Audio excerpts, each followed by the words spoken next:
Nah, sekarang Mas Rumel mengatakan ada ditemukan kitab manuskrip namanya Al-Arbaun karya Abul Hasan Ali bin Jadid. Angka penulisannya 630. Saya tanya mana kitabnya? Nanti saya tidak mendapat izin karena kontraknya tidak boleh diberikan. Ini aneh kan ya? Kita lagi berdebat kemudian apa namanya ketika ada dalilnya mana? Nggak bisa, nggak boleh. Ya kita kan bingung ini maksudnya. Ya, kemudian tetapi Profesor Hikam saya tidak anti kalam Balawi.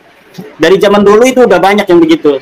Misalnya Ali As-Sakron nulis kitab Al-Burqatul Musiqah mengatakan bahwa nasab Abdullah sebagai anak Ahmad ini sudah dicatat oleh kitab-kitab sebelumnya seperti Ibnu Samurah. Lihat di kitabnya Tabaqat Fuqaha'il Yaman, ternyata tidak ada. Jangankan mengenai nasab itu, orang-orang Ba'lawi yang ditulis pun di situ sebagai tokoh tidak ada. Kemudian Murtada Az-Zabidi mengatakan Al-Ubaidili telah menulis bahwa Ahmad bin Isa hijrah dari Basrah ke Hadramaut. Kita lihat kitabnya Tahdhibul Ansab, kok tidak ada? Saya tanya Mas Umel, emang kitabnya Al-Ubaidili cuma satu doang? Banyak kitabnya. Kalau tidak ada di Tahdhibul Ansab berarti ada di kitab lainnya. Kitab lainnya mana? Ya nyari sendiri gitu. Ini kan kita aneh-aneh kan gitu. Siapa penasakh yang terakhir menulis dan menulisnya di tahun berapa? Nah, itu kalau kita menemukan manuskrip baru seperti manuskrip As-Sajarah Al-Mubarakah yang dulu tahun kemudian ditemukan ada di sebuah universitas di sebuah perpustakaan yang ada di Turki. Itu jelas ada di Turki yang menemukan Al-Marasi dipotret oleh anaknya, kemudian ditahqiq oleh Mahdi Rojai. Itu semuanya jelas. Manuskrip itu bisa diakses oleh siapa saja. Nah, ini yang begini-begini nih banyak sekali di Ba'lawi. Jadi, maka dalam teori ilmu sejarah yang telah saya katakan tadi, yaitu argumentium ex silentio itu, argumentium ex silentio, bahwa ketika sebuah proposisi di suatu masa tidak sesuai dengan proposisi yang ada di masa sebelumnya, maka dalam teori kebenaran konsistensi, the theory consistency of truth, itu proposisi yang bertabrakan dengan proposisi kebenaran sebelumnya tertolak. Suatu pernyataan di suatu masa yang berbeda dengan pernyataan di masa sebelumnya yang sudah dianggap benar, maka proposisi ini dianggap kedustaan. Maka saya tidak ragu-ragu untuk mengatakan nasab Ba'lawi adalah nasabun munqati'un maudhu'un wa nasabun munqati'un batilun wa maudhu'un. Nasab yang batil, nasab terputus, dan nasab yang palsu. Assalamualaikum warahmatullahi wabarakatuh. Bismillahirrahmanirrahim. Allahumma sholli ala sayyidina Muhammadin wa ala alihi wa sahbihi ajma'in, amma ba'du. Ja'alanallahu wa iyyakum min ahlil khair wa sa'ada fid din wa dunya wal akhirah, amin Allahumma amin. Kiai Haji Imaduddin ini masih konsisten dengan kelucuannya, konsisten dengan kekacauannya. Sayang sekali berbasis hujah seremeh itu berani beliau itu membatalkan nasab orang, bahkan bukan hanya satu, tetapi bisa jadi ratusan ribu bahkan jutaan. Saya sudah tuliskan resumenya, ada 3 kekacauan. Yang pertama mungkin itu adalah kekacauan yang paling remeh yang kalian akan memperdebatkan itu. Ketika orang bilang ada tapi nanti belum bisa saya keluarkan, lalu oleh Kiai Haji Imaduddin divonis itu tidak ada. Ini cara berpikir seperti apa? Kalau kita sama-sama dewasa, ada orang yang terikat dengan kontrak, maka kita beri waktu. Jangan diputuskan dulu. Ini malah sudah ditertawakan, dianggap tidak ada, dianggap ngeles. Sama dengan misalnya, sekali lagi ini yang paling receh ya, dari 3 poin itu. Misalnya ada Maman ditantang oleh Mukidi, kamu tidak bisa makan nasi. Gigi kamu itu tidak bisa mengunyah nasi, dan tenggorokan kamu itu tidak bisa menelan nasi. Kebetulan itu bulan puasa. Maman puasa. Kata Maman, bisa, tapi nanti setelah maghrib. Loh, Kita mintanya sekarang kok nanti. Lalu divonis oleh Mukidi, Maman nggak bisa makan. Kira-kira begitu ya, lucunya begitu ya. Kalau kalian masih berpikir, muter-muter, ya, bilang aja tidak ada. Ya kita lihat saja. Kemudian yang kedua, ketika Kiai Haji Imaduddin sudah mulai masuk kepada teori-teori ilmiah, ya, argumentum ex silentio atau silentio, itu ya, kalau kita memahami itu secara ilmiah benar-benar, kita baca di Oxford misalnya ya, di kamus Oxford, dan juga ilmuwan yang bicara masalah itu saya tampilkan di sebelah itu, mesti ada satu kata yang penting di situ adalah dokumentasi sejarah. Artinya kamu menarasikan sesuatu di mana tidak berbasis kepada statement yang ada di dalam dokumentasi historis, maka itu namanya hujah dari kesunyian. Silent itu kan diam. Jadi argumen yang berbasis kesunyian, tidak punya data. Kiai Haji Imaduddin kalau memakai teori ini dengan pemahaman yang benar, lalu dia mengagul-agulkan Asy-Syajarah Al-Mubarakah.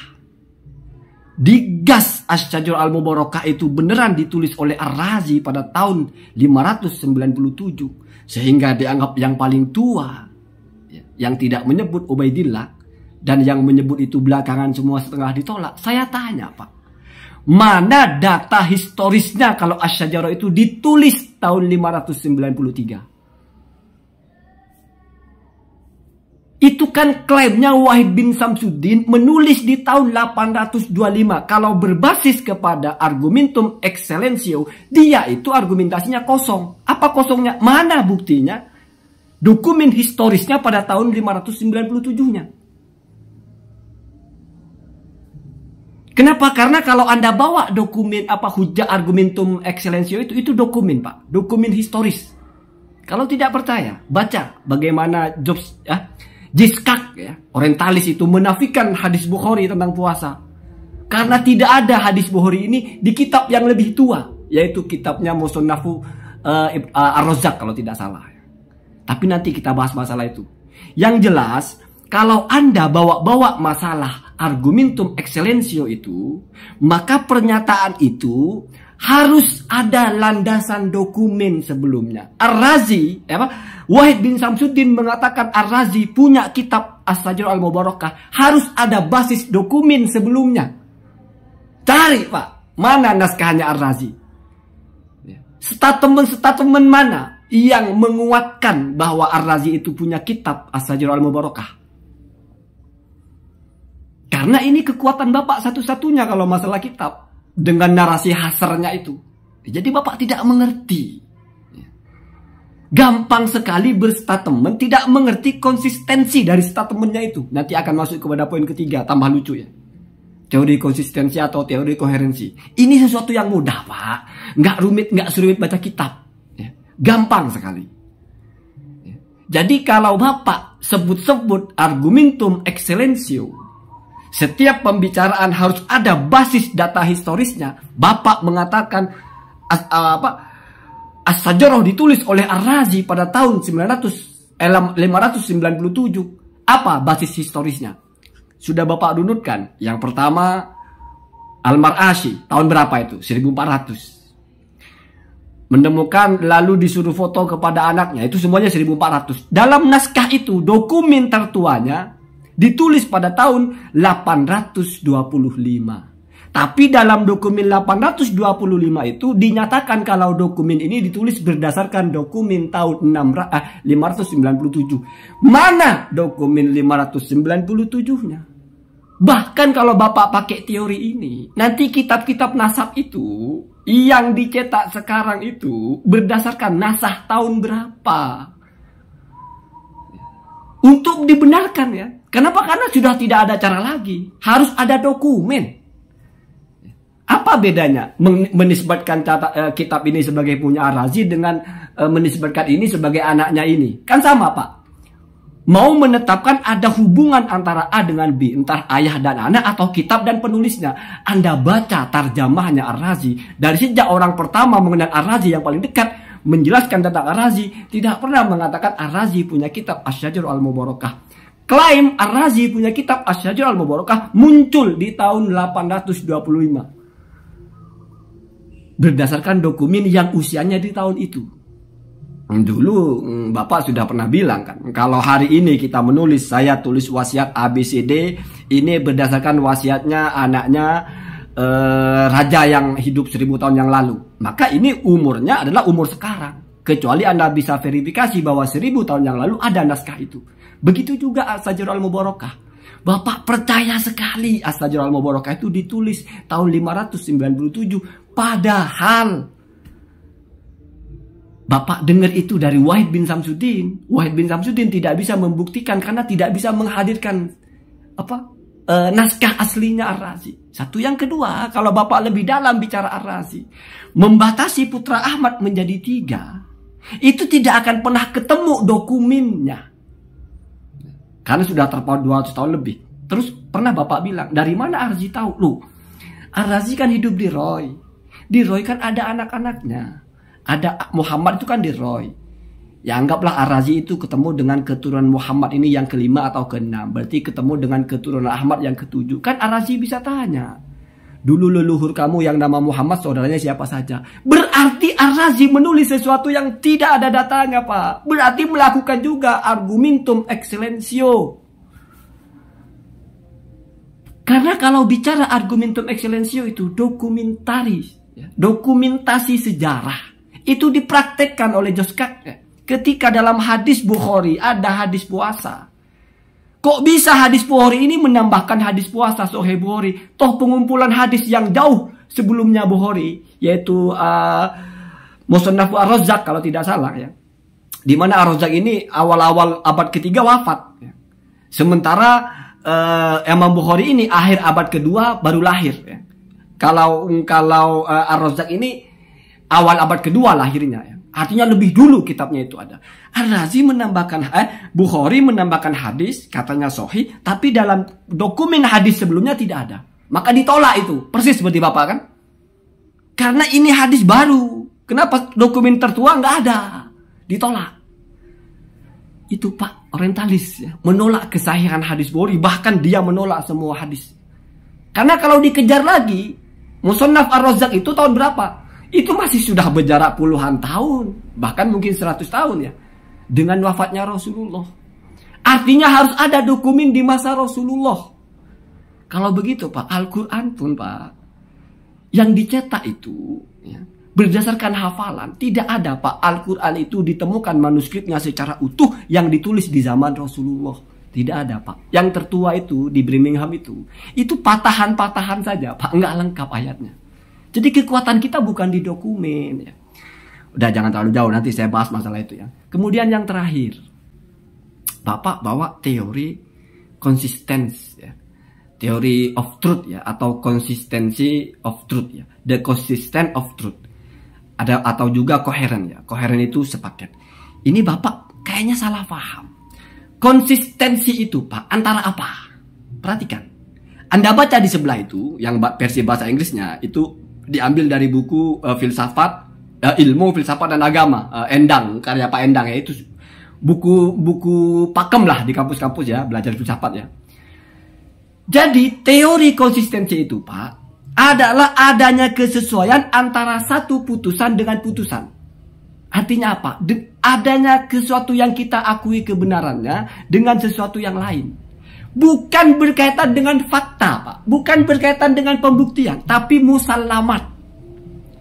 Kalau dalam bahasa kita al-hukmu, sesuatu yang kita sepakati. Maka ini nggak berkaitan Pak dengan yang lebih dulu, tahun dulu, nggak ada kaitannya, nggak ada. Tapi yang penting dalam teori ini adalah ada yang musallamat dulu Pak. Kita sepakati bersama-sama dulu. Makanya dicontohkan misalnya Soekarno punya anak Megawati, ini semuanya kita sepakat. Maka tidak boleh ada keputusan yang menentang ini Pak. Misalnya Soekarno tidak punya anak namanya Megawati. Itu tidak boleh. Kenapa? Karena menentang. Yang boleh adalah pernyataan-pernyataan yang koheren dengan ini Pak. Sepaket. Misalnya anaknya Soekarno ada yang bernama Megawati. Ya. Jadi putusan yang kita sepakati bersama atau musallamat ya, atau isbat ya, atau truthnya, jadi disepakati dulu Pak sebagai kebenaran oleh semuanya. Kalau menyepakati itu sebagai kebenaran aja belum, nggak cocok bawa-bawa teori itu, Pak. Malpraktek. Jadi pelan-pelan ya. Kamu bisa browsing lah, saya tidak perlu menjelaskan itu. Simple itu ya. Teori koherensi itu ya.